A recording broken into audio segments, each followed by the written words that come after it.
Pasca kemerdekaan. Bab ini menelusuri transformasi Nahdlatul Ulama, NU, sejak proklamasi kemerdekaan hingga era reformasi, dengan menempatkan NU sebagai aktor keagamaan sekaligus organisasi kemasyarakatan yang terus menegosiasikan posisi di antara negara, masyarakat, dan perubahan sosial politik. Pendekatan yang digunakan memadukan pembacaan historis, analisis kelembagaan, dan telaah wacana aswaja sebagai landasan etik politik. Dengan kerangka ini, NU tampak bukan hanya sebagai pewaris tradisi pesantren, melainkan institusi yang secara sadar mengelola kontinuitas dan perubahan, menjaga hitah dan otoritas keilmuan sekaligus menata ulang strategi gerak sesuai konfigurasi kekuasaan yang berubah. Subbab 5. 1. NU dalam era demokrasi liberal, 1945-1959.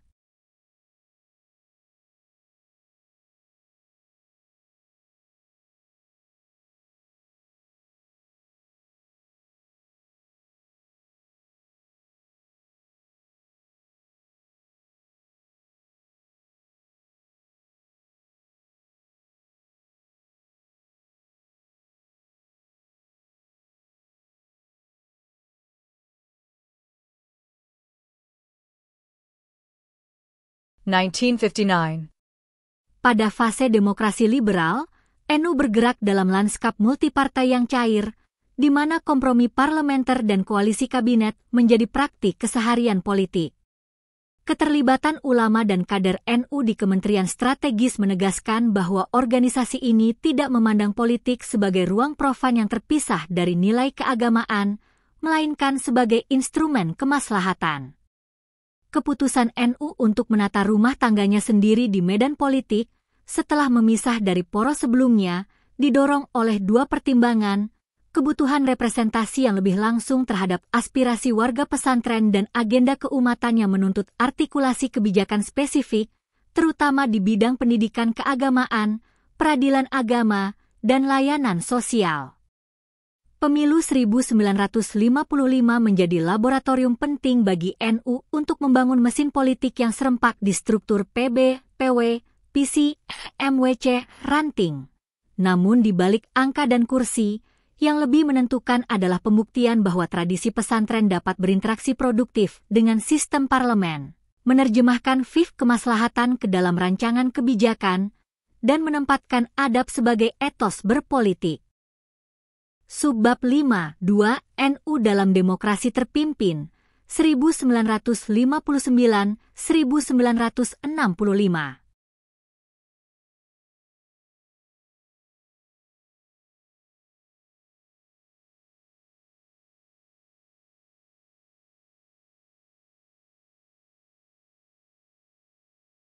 Masuknya Indonesia ke rezim demokrasi terpimpin mengubah tata main politik dan mempertebal polarisasi ideologis.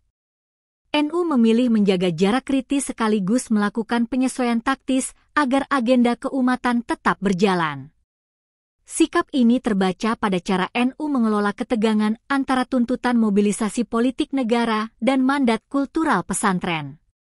Di satu sisi, NU membentengi jamaah dari penetrasi ideologi yang dianggap menggerus iman dengan memperkuat jaringan dakwah, madrasah, dan majelis ta'lim. Di sisi lain, NU tetap hadir dalam forum-forum kebijakan untuk mengusahakan ruang gerak bagi pendidikan Islam, otoritas keulamaan, dan keberlanjutan ekonomi rakyat kecil.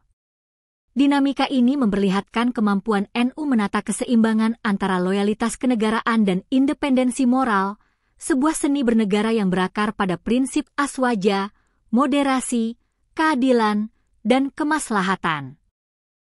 Subbab 5. 3. Peran NU di era Orde Baru, 1966-1998.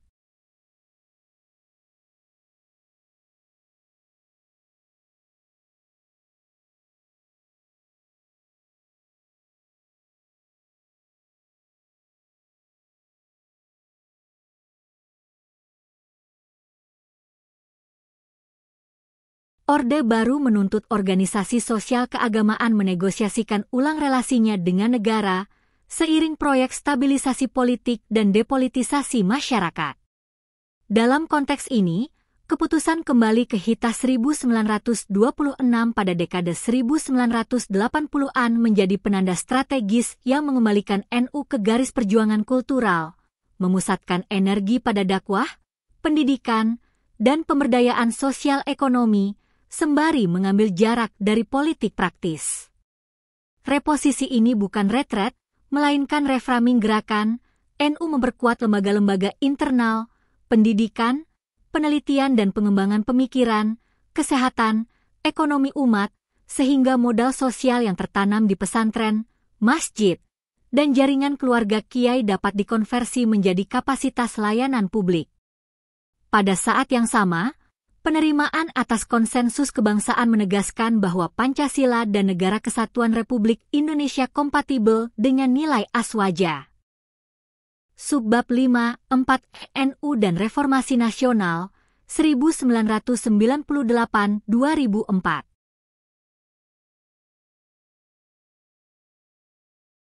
Reformasi membuka keran kebebasan sipil, meluaskan ruang kompetisi politik, dan menata ulang relasi negara-masyarakat. Di fase ini, NU menampilkan dua wajah yang saling melengkapi, sebagai jam'iyah yang konsisten pada hitah kultural dan sebagai komunitas jamaah yang warganya berhak mengekspresikan pilihan politik secara mandiri. Kepemimpinan nasional dari rahim kultural NU menegaskan bahwa etika aswaja, moderasi, musyawarah, keadilan sosial, dapat beroperasi di level kebijakan negara. Di akar rumput, pesantren memodernisasi tata kelola, memperkuat kurikulum berpadu sains sosial, mengembangkan gerakan ekonomi mikro, dan mempraktikkan advokasi berbasis data untuk isu-isu agraria, ketenagakerjaan, dan perlindungan kelompok rentan. Subbab 5.5 Kiprah KH M. Hasyim Latif dalam Muktamar NU. Kiprah KH. M.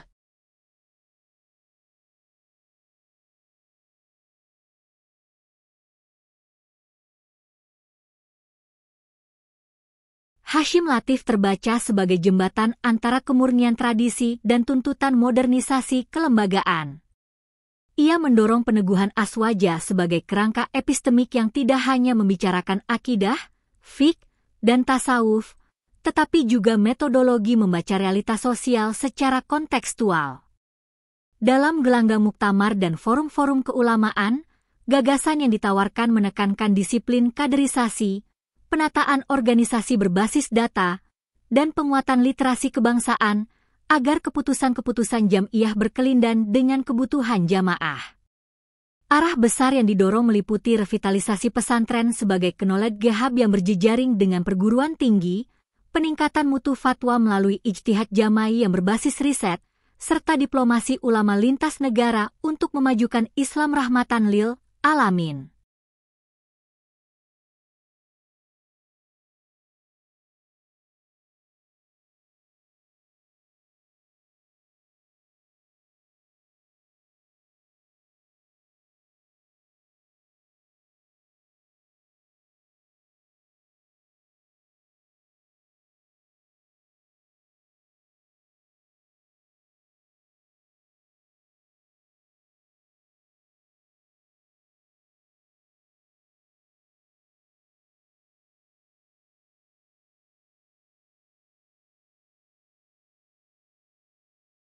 Alamin.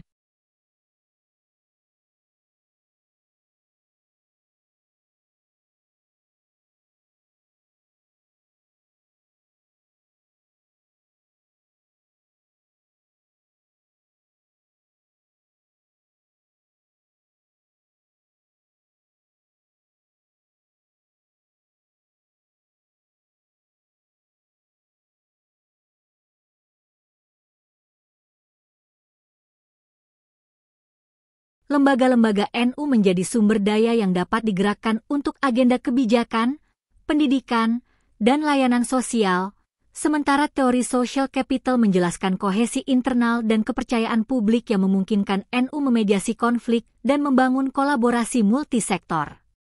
Refleksi penting dari keseluruhan bab ini adalah kebutuhan menata governance NU yang semakin berbasis data dan riset, tanpa melepaskan rihlah keilmuan pesantren yang menjadi sumber kearifan.